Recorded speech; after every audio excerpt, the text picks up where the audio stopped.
Welcome to Girls Love Diaries, because every heart has a story. Hindi lahat ng kwento ng pag-ibig ay nagtatapos sa happy ending. Minsan, nagsisimula ito sa mga ngiting puno ng kasinungalingan, sa mga halik na may kapalit na presyo, at sa mga pangakong hindi kailanman totoo. Para kay Regina, perpekto ang lahat sa labas, mayaman, maganda, at respetado. Ngunit sa likod ng marangyang mundo, may lihim na unti-unting sumisira sa kanya. Samantala si Alona, isang simpleng babae na nagmahal ng buo, ay biglang natagpuan ang sarili sa parehong bitag. Isang pusong umaasa, isang pusong naghahanap ng totoong pagmamahal, ngunit ginamit din para sa pera at kapangyarihan. At nang mag-cruise ang kanilang mga landas, doon nagsimula ang kwento ng dalawang babae na iisa ang sugat at iisa ang dahilan ng kanilang pagkawasak. Sa isang eleganteng restaurant, nakaupo si Regina, hawak ang baso ng alak, tahimik at nag-iisip. Ramdam niya ang bigat ng kanyang puso kahit nakangiti sa paligid ng magagarang bisita. Lumapit si Alona, diretso ang tingin. Simpleng suot ngunit nakasisilaw sa ganda. Halata ang sakit sa mga mata niya. Ngunit may tapang na hindi matitinag. Hindi ko alam kung paano ko sisimulan to. Bulong ni Regina sa sarili. Pilit pinipigilan ang panginginig ng boses. Umupo si Alona sa kabilang upuan. Malapit ngunit may distansya. Wag na nating paligoy-ligoy.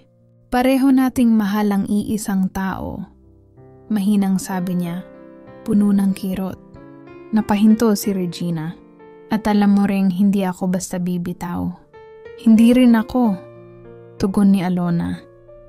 Pero may isang bagay na malinaw. Ginagamit lang niya tayo. Natahimik si Regina, pinipigilan ng luha. Ginagamit? Anong ibig mong sabihin? Sa'yo siya kumukuha ng pangalan at impluensya. Sa akin, pera. Pareho tayong bulag, sagot ni Alona. Matapang at malinaw. Napatingin si Regina sa kanya, ramdam ang bigat sa dibdib. Hindi totoo. Hindi pwede. Masakit, Regina. Pero mas masakit kung tayo mismo ang maglokohan, wika ni Alona. At doon nagsimulang magbukas ang unang unti-unting alyansa. Bumalik sa nakaraan si Regina. Ilang taon na ang lumipas mula nang makilala niya si Adrian at sa simula, parang perpekto ang lahat. Magalang, maalalahanin at tila ba siya lang ang mahal nito. Ngunit unti-unti, may mga gabing hindi na ito dumating sa bahay, may mga tawag na palihim at mga pag-uusap na palaging may ibang pangalan. Sa bawat pagkakataon, pinilit niyang maniwala. Mas madaling maniwala kaysa masaktan. Samantala, si Alona sa kabilang panig ng syudad ay nakilala rin si Adrian sa isang business event. Simple ang buhay niya, pero nakita niya ang lalaking puno ng pangako. Naniwala siya sa bawat halik, bawat pangako, bawat titig na tila ba siya lamang ang mahal nito. Ngunit di nagtagal, napagtanto ni Alona na ginagamit lang pala siya.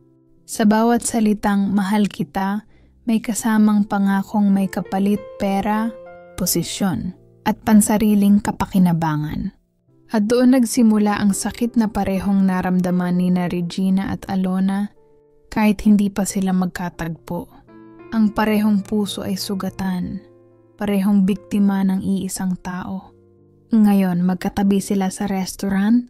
Ang parehong sugatang puso ay nagkita sa unang pagkakataon at sa halip na galit sa isa't isa, unti-unti nilang naintindihan ang sitwasyon.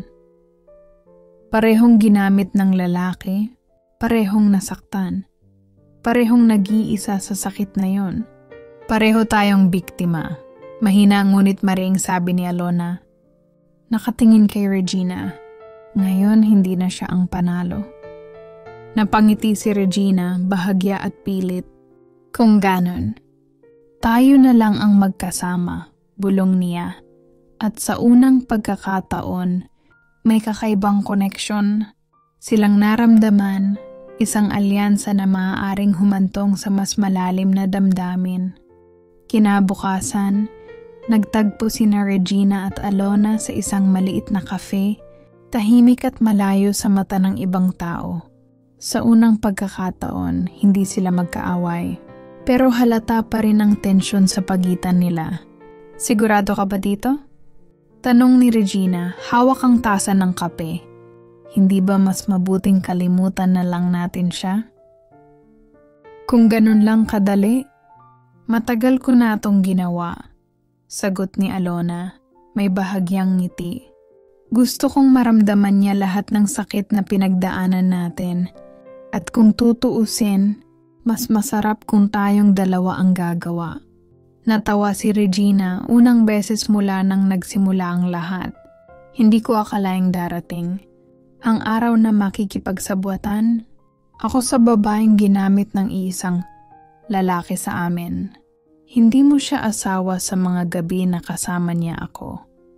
Mariing sagot ni Alona, sabay taas ng kilay. Relax, joke lang. Plano muna tayo.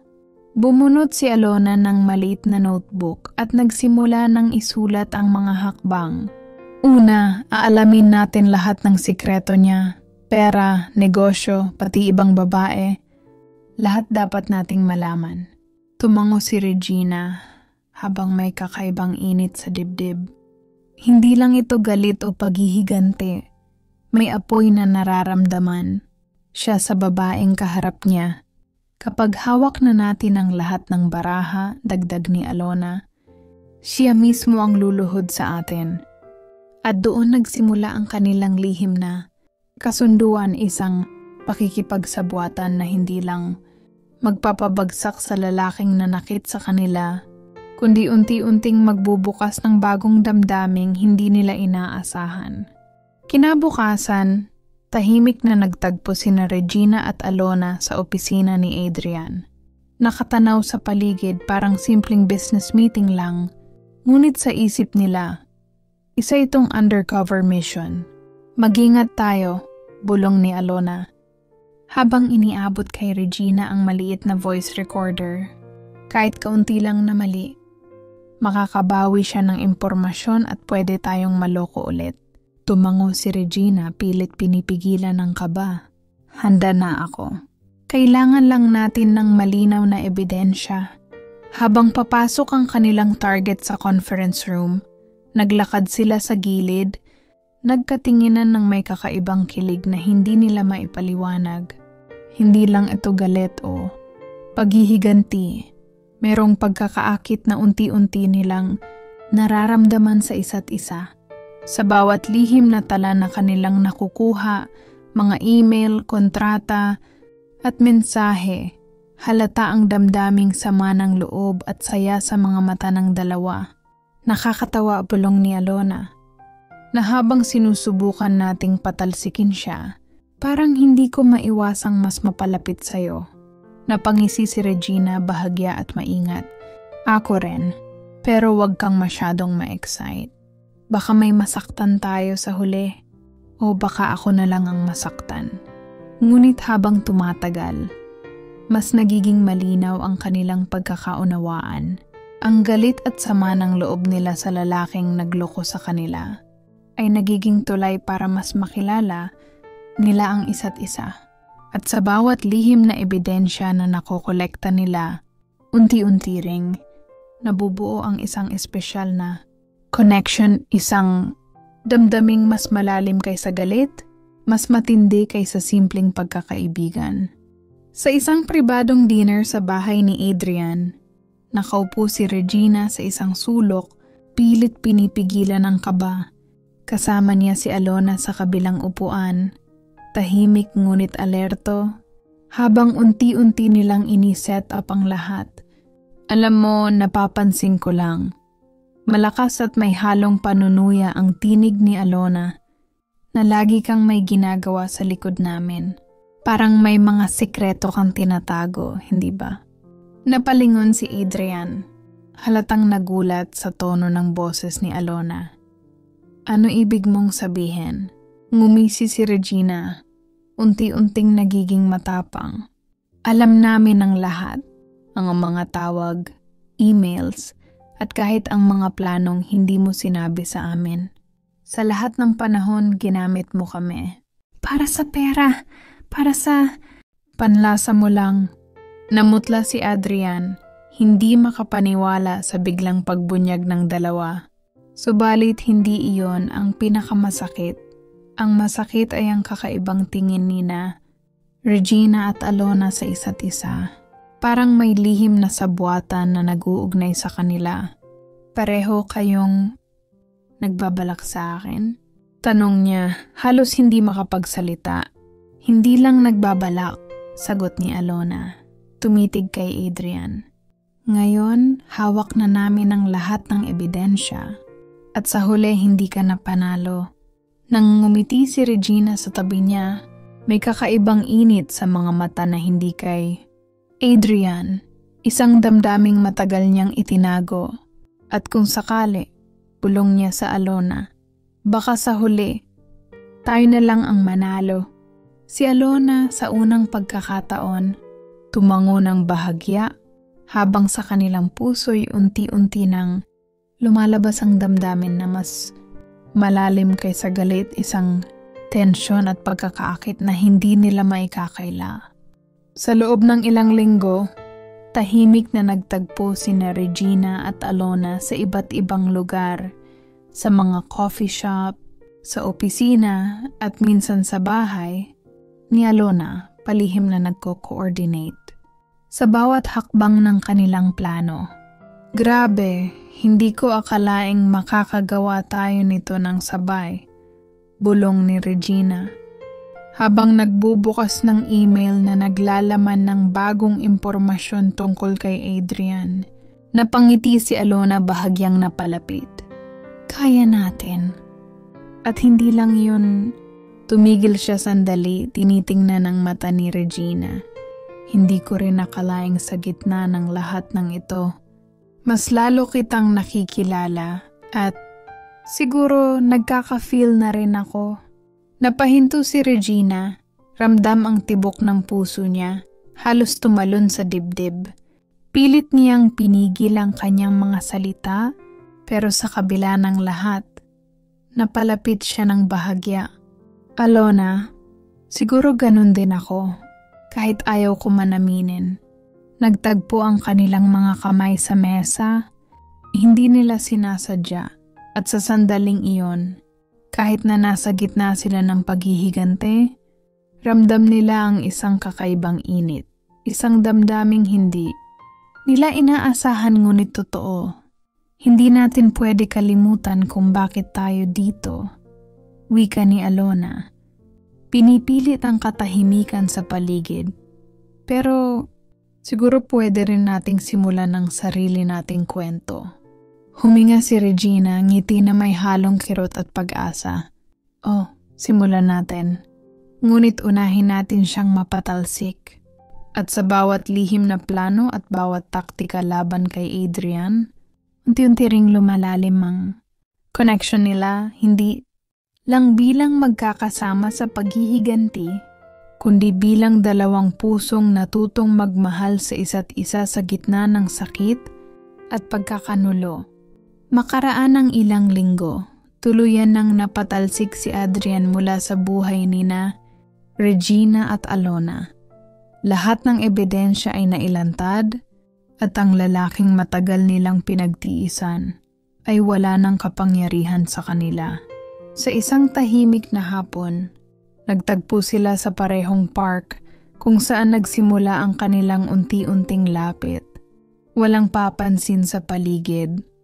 Dalawa lang sila, hawak ang kamay ng isa't isa. Hindi ko akalaing darating ang araw na makakawala tayo sa lahat ng iyon. At higit sa lahat, makakahanap tayo ng isa't isa, bulong ni Regina, tumitig sa mga mata ni Alona. Ngumiti si Alona, dahan-dahang nilapitan siya. At sa huli, hindi lang natin siya nalampasan. Natagpuan rin natin ang totoong pag-ibig. Nagtagpo ang kanilang mga labi sa isang mahinahong halik, hindi para sa galit, hindi para sa paghihiganti, kundi para sa lahat ng sugat, sakit, at pangakong nalampasan nila. Sa mga mata ng isa't isa, natagpuan nila ang tahanan na matagal na nilang hinahanap. Isang pagmamahal na buo, tapat at walang kapalit. At doon sa tahimik na park, nagsimula ang isang bagong kwento. Hindi na ng panlilin lang, kundi ng tunay na pag-ibig ni na Regina at Alona.